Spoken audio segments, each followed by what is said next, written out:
Good morning, everyone. My name is Judy Barie, and I am the Susan and John Turben Director of the CVA Galleries. And I'm sitting here in the Bello Family Gallery in Strolla Art Center with our second Spotlight Artist interview with Ryann Cooley. Ryann and I met in the fall when I was a co-juror of the Southern Tier Biennial here in Western New York. And that was the first time that I saw his glass portraits, which are now included in this exhibition. So good morning, Ryann. Good morning. How are you today? Doing wonderful. Good. Beautiful day. Good. So are you pleased with the way the show looks? I guess that's amazing. Good. Yes, Good. definitely. So we would like to welcome everybody to come here and view this beautiful exhibition. We are open 6 days a week from 1 to 5, or you can get online to see us at art.chq.org and see this interview as well as a 3D tour and as well as a virtual gallery director tour. So I'm going to jump right in, Ryann, and ask you a few questions. Just tell me a little bit about your background, where you grew up and where you studied photography and those sorts of things. Start with the easy ones. Yeah. Yes. I grew up in Southern California Okay. and on a farm, cattle farm, and I went to my undergraduate school was at Brooks Institute of Photography. Where was that located? That's in Santa Barbara, California. Okay. At the time I was looking, it was either RIT or Brooks. RIT's in Rochester, Brooks is in Santa Barbara. Having the ocean right there, the Channel Islands, it was that was my decision. An easy choice. Easy. Yep. And then my graduate work was done at the School of Visual Arts in New York City. Okay. So then you came to the East Coast after that. Okay. Right. Okay. So And then you stayed in New York City and worked as a photographer, or what did you do in New York City after? I was actually, in New York City for about 20 years. And there was actually a bit of a gap between my undergraduate and graduate. And so I worked as a commercial photographer in advertising, editorial magazine work, publishing. Okay. And I did that for 20 years in New York City. And then went back and got my graduate degree. Okay. And then after you got your graduate degree, what did you do after that? At that point, I decided I wanted to go into teaching. Okay. And so I looked around and interviewed at several schools, and Houghton College is where I ended up. The students there were just, recently out of grad school. They were just like the grad students, and they were so inviting and engaging and challenging, where some of the other schools I interviewed at, I felt, I'm going to be bored real soon. I won't last 2 years here. And so, I've been at Houghton now for 7 years, and so. And Houghton is in Western New York. Houghton is in Western New York, exactly. Okay, so that's what brought you to Western New York. Exactly. Great, Yes. great. So you are a professor, and you also are obviously a working studio artist. Mm-hmm. So how do you feel about that balance? Are you comfortable, and does one feed into the other? They do. I don't know if comfortable is the word I would use. Okay. So, to be honest, there are times when I don't have enough time to be making my artwork, but then there's also times when I don't have enough to be devoted to the teaching, and so it's probably the proper balance for Good. that. But the teaching gives me some. They say that you learn more from your students than you actually give them, and I think I'm being challenged by them so much, and I've got this young audience with new ideas, and it keeps me fresh and challenged, and so I don't get kind of set in my ways, but I'm always having to rethink new thoughts that they're bringing to me. And so, a lot of artists that I speak to, whether they're full-time studio artists or they split their life with other professions and teaching, a lot of people say they find that one really helps the other, that they couldn't imagine doing completely one job without the other, without the studio work supporting your teaching, or without your teaching and the inspiration you get from the students supporting your work. So to me, it sounds like you have a really interesting balance. because I look forward to going to work when I'm going to teach, and I look forward to spending time with my art when I'm doing that. Mm-hmm. And so I feel like I could probably do all of one or all of the other, mm-hmm. but I would never be able to decide, so I end up having to do both. That's great. Yeah. That's perfect. So I like to ask this question of everybody that I interview, and that is, when did you first know that you were an artist? This is a really interesting question. Having grown up, I was exposed to National Geographic early on, and I just was moved by so many of the images, and that plays into where I end up later on.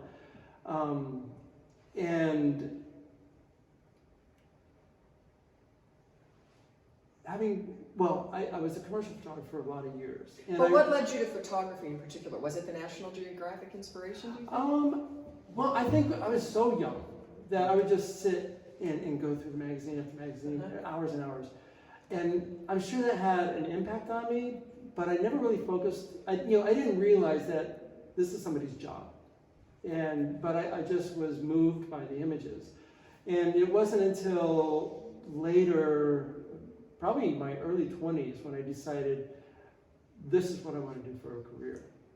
So, okay. Yeah. I just find that journey always interesting with people, so I like to ask that question. Yeah. So now I want to talk about your work, Okay. which we are sitting here between two of the pieces that Ryann created, and when I first saw them, I was intrigued in many ways. The combination of photography with glass, the presentation of them and the scale of them, which are a little larger than life size, and then the wand effect. So I want you to talk a little bit about how you came about this process in creating the glass portraits. Sure.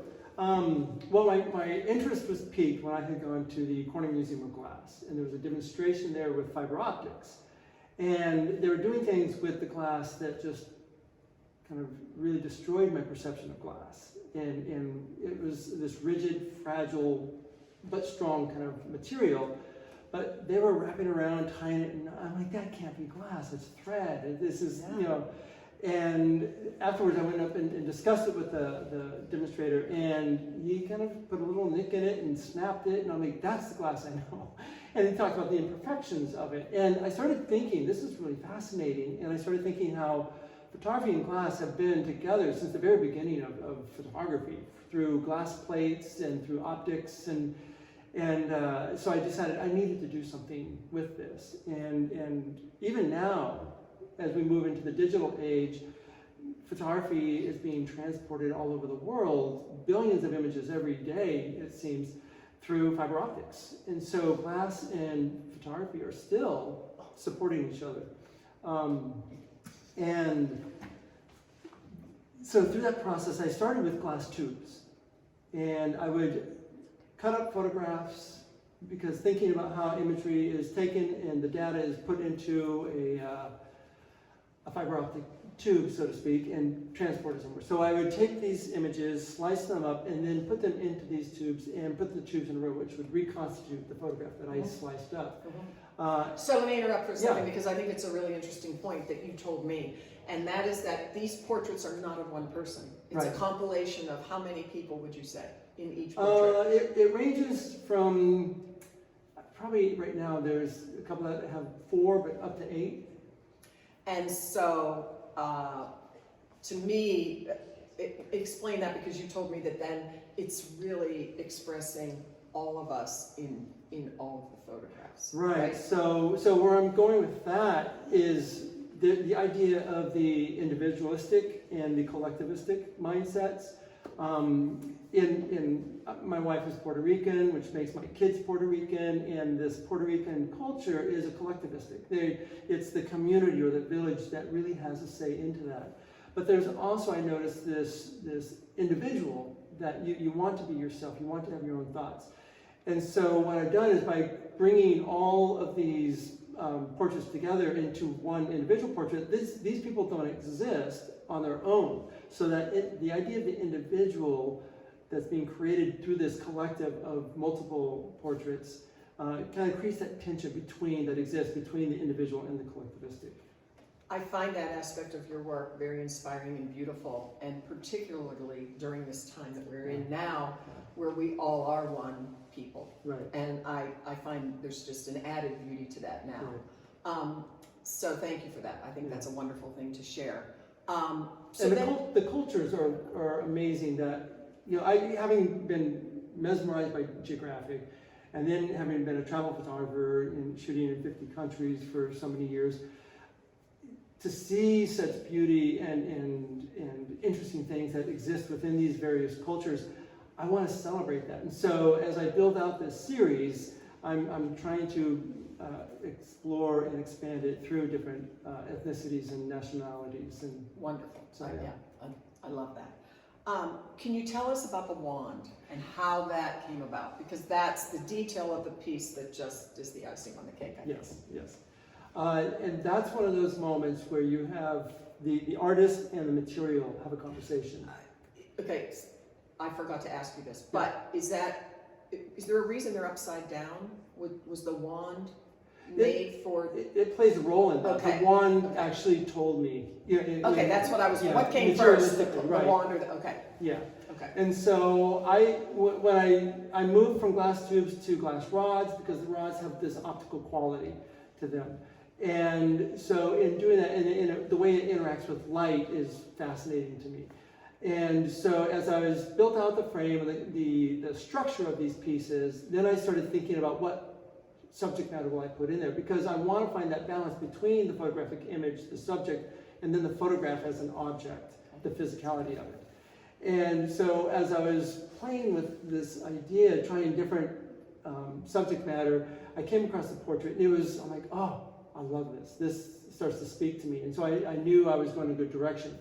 I had brought in the glass spheres for something I was going to do with the glass tubes. But as I was moving it across one of the pieces that I had laying on my desk working on it, I saw it invert. And as a commercial photographer, I worked with glass and fragrance bottles and things like that. And so I understand the optic quality of that. And so as I moved that across, I saw what happened. And I said, oh, I need to make these upside down.